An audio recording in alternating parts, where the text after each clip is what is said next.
네, 여러분 안녕하세요. 드림티처 상식입니다. 오랜만에 돌아왔죠. 네, 오늘 제가 다룰 콘텐츠는 바로 제 드림티처의 책 리뷰입니다. 오늘은 조금은 뭐랄까 좀 신선한 좀 책을 좀 가져왔어요. 그렇다고 제가 신간 도서를 가져온 게 아니라 뭐랄까 조금 책 주제가 좀 신선한 네, 그런 책이에요. 뉴스를 좀 많이 보신 분은 알 거예요. 이 책의 저자를 알 거예요. 자, 이 책은 바로 잊지 않았다입니다. 케네스 베가 지은 잊지 않았다라는 책이에요. 네. 잊지 않았다. 잊지 않았다. 잊지 않았다. 네. 일단 이 책을 살펴보면은 그 케네스 베가 735일 동안 북한에 억류되어 있다가 쓴 책이에요. 그러니까 이게 자기의 이야기를 담은 책이면서 동시에 간증이 담겨 있는 기독교 서적입니다. 네. 그래서 그 기독교 신자 분들에게 상당히 좋은 책이라고 생각을 하고요. 그리고 뭐 북한과 관련한 일을 하시는 분들에게도 좋은 책이 될 것 같고, 일단은 네, 그렇게 생각을 합니다. 그래서 저도 역시 기독교 신자이기 때문에 이 책을 구매를 했는데, 일단은 이 책의 구매 동기를 말씀을 드리면, 그 케네스 베가 이제 우리나라에 와서 그 강연을 한 적이 있어요. 강연을 한 적이 있는데 그때 제가 또 그 자리에 청중으로 있었습니다. 그래서 이제 그 분의 강연을 1부와 2부로 나눠졌는데 1부를 듣고 그 바깥에 이 책을 판매를 하시더라고요. 그래서 제가 책을 하나를 구매를 했죠. 그때 당시에 이제 제가 저의 지금 현 여자친구랑 같이 그 강연을 들었는데 이렇게 또 사인도 받았습니다. 네, 2016년 10월 25일 사인을 받았어요. 일단은 이 케네스 베라는 사람이 목사이자 선교사예요. 그가 정말로 기적처럼 북한에서 건강하게 살아 돌아왔습니다. 왜 북한에 억류당했으며 어떻게 다시 가족 품에 돌아올 수 있었는지 이 책에 그 이야기가 담겨져 있습니다. 일단 이 책의 구성은 섹션별로 나뉘는데 그 섹션마다 말씀이 들어가 있어요. 그래서 그 해당된 내용에 그 해당된 묵상한 그 말씀을 가장 상단에 이렇게 적어놨거든요. 네. 그래서 그 말씀을 통해서 이 케네스 베가 어떤 걸 경험했고 느꼈는지를 우리가 알 수 있기 때문에 정말로 은혜가 됩니다. 이 책만을 읽더라도. 사실 케네스 베에 대해서는 제가 언론을 통해서 알게 됐습니다. 한국인이 북한에 억류됐다는 기사의 헤드라인이었는데요. 일단은 이 케네스 베가 한국계 미국인입니다. 네, 미국으로 이민을 간 사람이에요. 그래서 본질적으로는 한국인이지만 법적으로는 미국인이죠. 그렇기 때문에 북한에 드나들 수 있었던 겁니다. 네. 근데 이제 우리는 이 사람이, 그러니까 저 같은 경우는 이 사람이 미국인인지 몰랐거든요. 그냥 생긴 거 보고 한국인이니까 왜 한국인이 또 저기 가가지고 왜 또 난리를 치느냐 이런 생각이었는데, 근데 그 언론 기사 내용에는 케네스 베가 뭐 때문에 억류됐는지 전혀 나와 있지가 않았고 그저 상황 설명만 있었어요. 케네스 베라는 사람이 잡혀 들어갔다, 북한에 억류됐다 라는 것만. 그렇기 때문에 이제 해당 기사를 본 사람들의 인식은 좀 부정적일 수밖에 없죠. 왜냐면 왜 또 예전에 또 소망교회 뭐 이런 그런 사례들이 많잖아요. 그렇기 때문에 이게 좀 많이 부정적이었을 거예요. 물론 지금 정확히 제가 살펴보진 않았지만 제가 케네스 베에 대해서 부정적이었거든요. 네. 왜 또 가가지고 기독교를 또 개독교로 욕먹게 하느냐 이런 생각이었어요. 네. 저는 몰랐어요. 왜 북한에 가서 잡혀가지고 괜한 사람들을 힘들게 하지라는 그런 생각이었거든요. 또 국가가 나서야 되잖아요. 그러니까 그 사람에 대한 정보는 하나도 없었으니까. 근데 이제 그분의 이야기를 듣고 또 책을 읽고 완전히 제 생각이 바뀌었어요. 이 사람 정말 대단한 일을 견디고 온 사람이구나 라는 것을 정말 어, 처절하게 깨달았습니다. 먼저 케네스 베라는 사람 자체에 대한 설명이 이 책에 담겨져 있고요. 네. 일단은 이 사람이 북한에 가서 하려고 했던 일들이 다 나와 있습니다. 그게 바로 하나님의 사명 때문이었습니다. 하나님은 케네스 베를 사용하셨습니다. 그리고 케네스 베도 하나님의 부르심에 응답하고자 했습니다.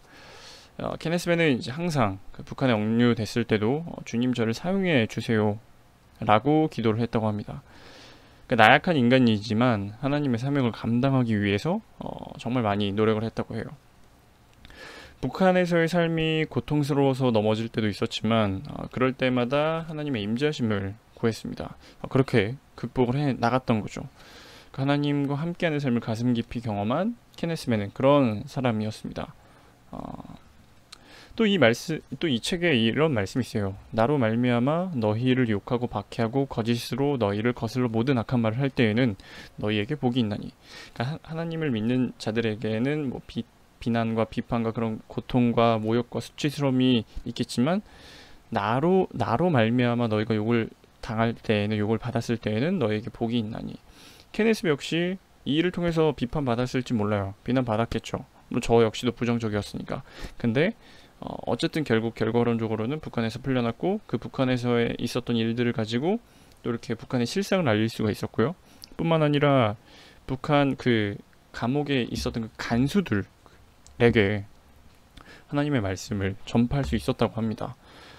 그게 바로 하나님께서 이 케네스 베를 북한에 부르셨고, 그리고 케네스 베가 그 부르심에 응답해서 하나님의 사명을 감당한 게 아닌가, 저는 그렇게 생각을 합니다. 저는 항상 그런 생각을 해요. 한 영혼이라도 구원받을 수 있도록 우리가 도와주면 그걸로 됐다라고 기도를 해요. 그렇기 때문에 케네스 베 역시 그 북한에 있었던 간수들 중에 한 사람이라도 하나님의 말씀이 전파되도록, 그리고 그 사람이 거듭났다면 저는 그걸로 만족한다, 그걸로 됐다 라고 생각을 합니다. 뭐 간수들뿐만이 아니라 이제 이 사람이 사업을 하면서 그 북한에 들어갈 수 있도록, 그 북한을 위해서 기도할 수 있도록 사람들을 북한으로 오게 하는 관광 산업을 했다고 그래요. 그래서 관광객들에게 북한 땅의 이 아름다움을 알려주면서 같이 기도하자라는 그런 사업을 꾸렸다고 해요. 네. 물론 지금은 또 다른 일을 하고 계시고요. 요즘에는 이제 북한이 계속된 핵실험을 통해서 이 한반도에 긴장을 많이 불러오고 있죠. 우리도 그에 대항하기 위해서 사드 배치를 하고 있는데 우리 안에서도 사드 배치에 대한 논의가 통합이 되지 않고 있죠. 네.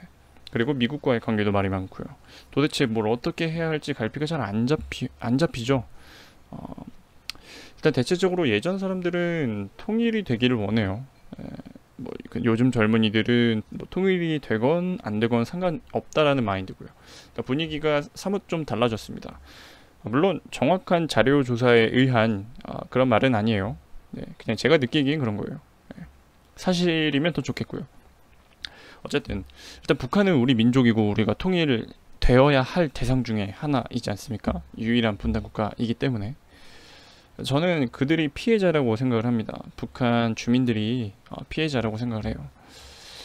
북한 사람들이 나쁜 사람들이 아니라 김정은을 포함한 그 권력들이 나쁜 사람이고, 그들의 권력을 통한 세뇌 작업을 통해서 이 북한 사람들이 어쩔 수 없이 세뇌 당한 거예요. 그러니까 불쌍하게 당한 거죠. 불쌍한 사람들이에요. 마치 일본인이 나쁜 게 아니라 잘못된 교육을 시킨 일본 권력층이 나쁜 사람이듯이 북한인들도 마찬가지가 아니나 그렇게 생각을 합니다. 케네스 베 역시 북한 주민들을 불쌍히 여겼어요. 북한 사람들이 못 먹고 죽어 나가잖아요. 얼마나 가슴 아픈 일입니까? 그리고 그런 사람들이 하나님을 알지 못하고 떠나는 것이 더더욱 안타까웠을 거예요. 그래서 북한과 관련한 사업을 했고, 북한 선교와 그리고 한반도 통일에도 앞장섰던 것입니다. 또 케네스 베 본인의 삶을 통해서 우리가 통일을 염원하고 북한에도 복음이 전파될 수 있도록 기도해 달라는 의도가 이 책 안에 좀 담겨 있다. 그리고 그의 삶을 통해서 우리가 좀 볼 수 있지 않을까 생각을 합니다. 그래서 책을 발간하고 강연을 하고 있는 거라고 개인적으로 판단을 합니다.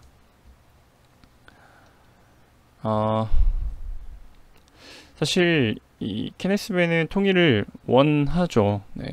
그리고 그 안에 복음이 전파되길 원해요. 근데 우리는 일반 이 한국인들은 우리 먹고 살기 바쁘다는 마음이 강하죠, 요즘에는. 왜냐면 우리들도 힘드니까. 한국의 삶이 너무 힘들죠. 헬조선이라고 얘기를 하니까. 그래도 케네스 베는 이제 위의 말씀을 갖고 나아갈 것이라고 생각을 합니다. 그러니까 위의 말씀이 뭐냐면 아까도 말했던 그 나로 말미암아 너희를 욕하고 박해하고 거짓으로 너희를 거슬러 보든 악한 말을 할 때에는 너희에게 복이 있나니, 이런 말씀과 또 이 책에 나와 있는 그런 말씀들을 통해서요.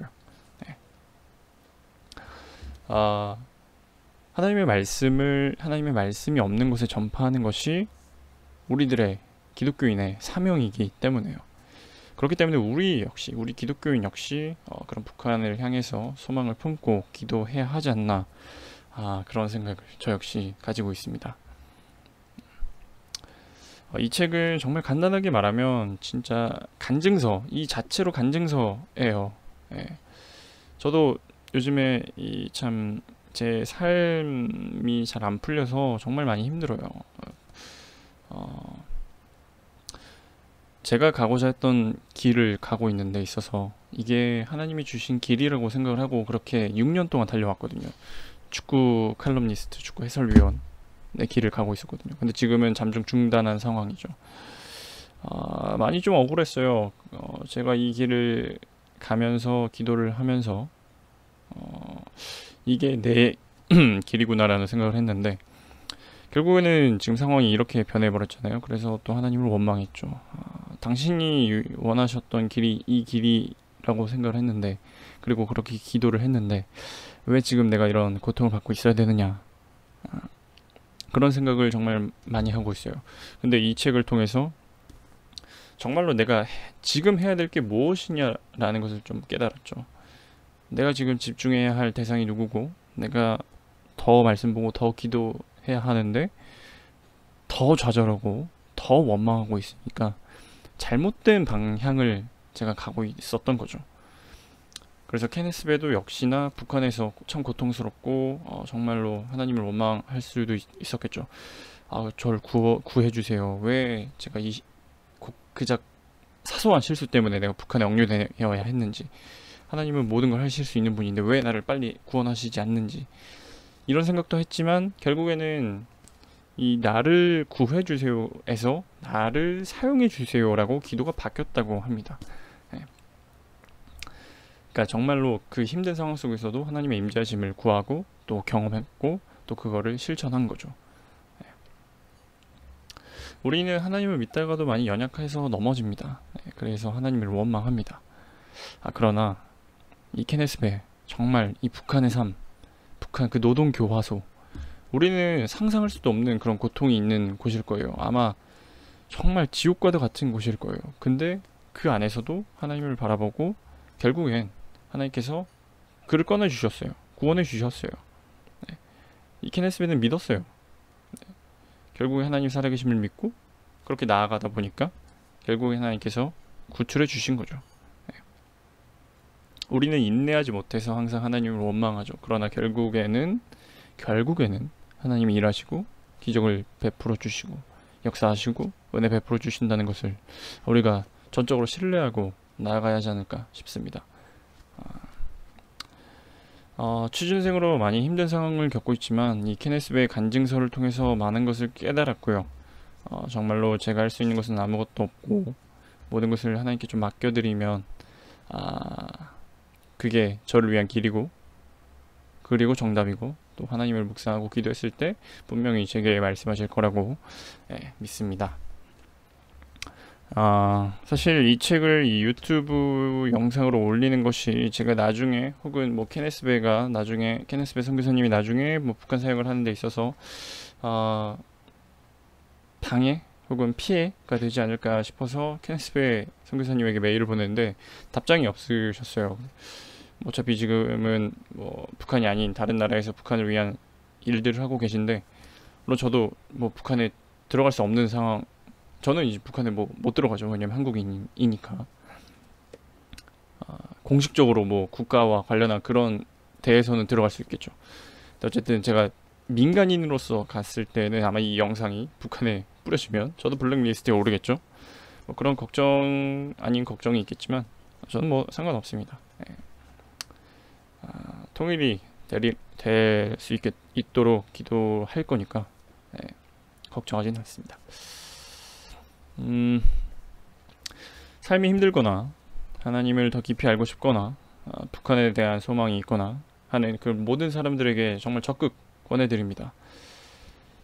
2016년 10월 25일에 제가 이 책을 구매했는데 2017년 7월에 제가 이 책을 드디어 다 읽었네요. 네. 읽는데 이틀밖에 걸리지 않았어요. 이틀인가 3일인가 밖에 걸리지 않았기 때문에 쉽게 읽으실 수 있으리라 생각을 합니다. 네. 그래서 잊지 않았다를 잊지 않았다. 개대립은 여기까지 하고요. 이 책을 통해서 하나님을 깊이 생각하는 시간을 갖기를 바랍니다. 네, 드림티처 상식 이상훈의 책 리뷰는 여기서 마치도록 하겠습니다.